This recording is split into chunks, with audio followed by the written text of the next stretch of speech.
When I was in Istanbul, and it was just a few months ago, I wouldn't go back right now, too dangerous.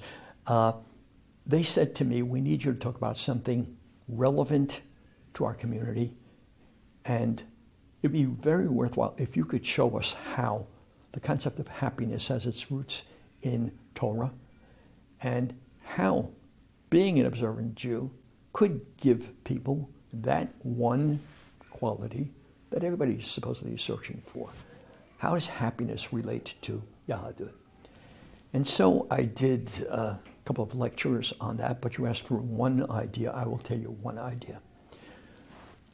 One main insight of Chazal is built into the name of the son of the first Jew. Now, Abraham believes in God. He has to transmit that. It would not have been anything were it not to be handed down to the next generation and the ones that follow.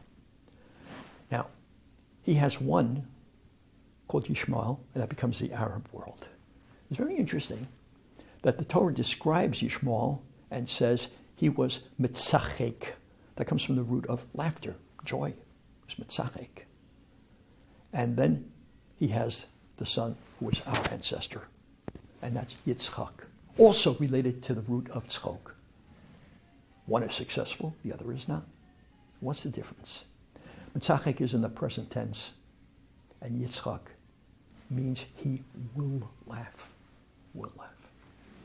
The key difference is that Yishmael and his philosophy, the philosophy of hedonism, eat, drink, and be merry, for tomorrow we shall die, is, I'm going to really live it up now.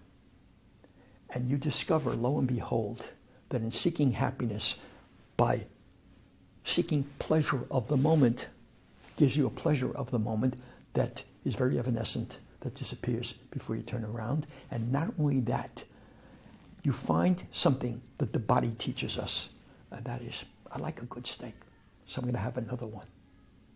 To have another one? You're going to throw up, because the body says enough is enough, and you cannot overload. Have enough to keep you going. Enjoy, of course, enjoy. Yitzchak means know the difference between immediate gratification and things that are meaningful for the future and will give you true happiness. True happiness comes about through curbing your immediate desire for the sake of a greater end. I'll tell you one story which I told them. Captures it beautifully. So there is this religious Jew, a chassid, who in the middle of the winter takes his son to the mikveh, which in those days, of course, was a river, frozen. Hack your way in, go to the river for a moment, sink in. Kid goes in, oi, oi, oi. Comes out. Father takes him into a warm room, towel warm around him, and the kid goes, ah. And the father says, now I want to teach you the difference between a mitzvah and an avera. An avera, a sin, when you do it, at that moment you say, ah. And then afterwards, you say, oi. A mitzvah, you say, oi at the moment, but afterwards you say, ah. The key difference between anything that is worthwhile, any person who's accomplished anything, we think of it in Jewish terms, think of it in secular terms. Think of anybody who has achieved anything.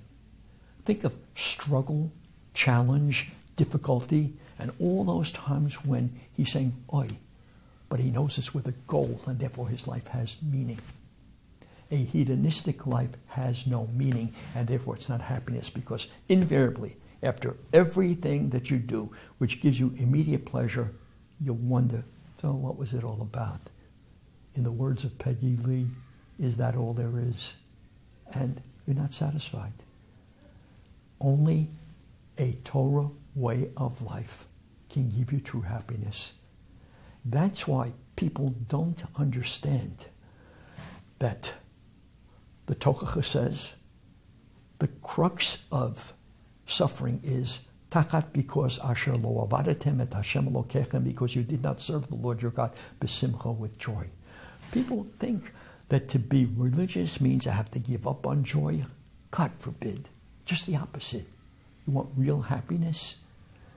Yismach is the same letters of Mashiach, because to work your way towards messianic fulfillment, to lead a life that is meaningful.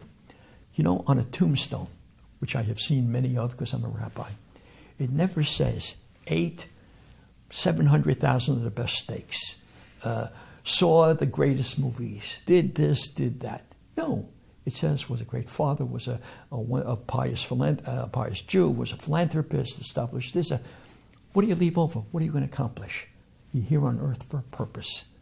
Lead a life of purpose, and then Yitzchak, you will laugh in the future, both in the future of your days and in the future of the world to come. The Rohr Jewish Learning Institute has the largest collection of Jewish media online. Hit subscribe for more.